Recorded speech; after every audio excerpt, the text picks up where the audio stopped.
কুরআনের প্রথম সূরার নাম কি? সূরা আল ফাতিহা। কুরআনে মোট কতটি সূরা আছে? 104টি।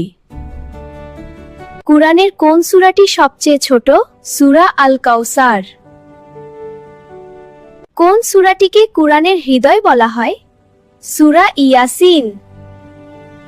কোন হযরতকে সর্বপ্রথম ওহী প্রদান করা হয়েছিল? হযরত মুহাম্মদ সাল্লাল্লাহু আলাইহি ওয়াসাল্লাম।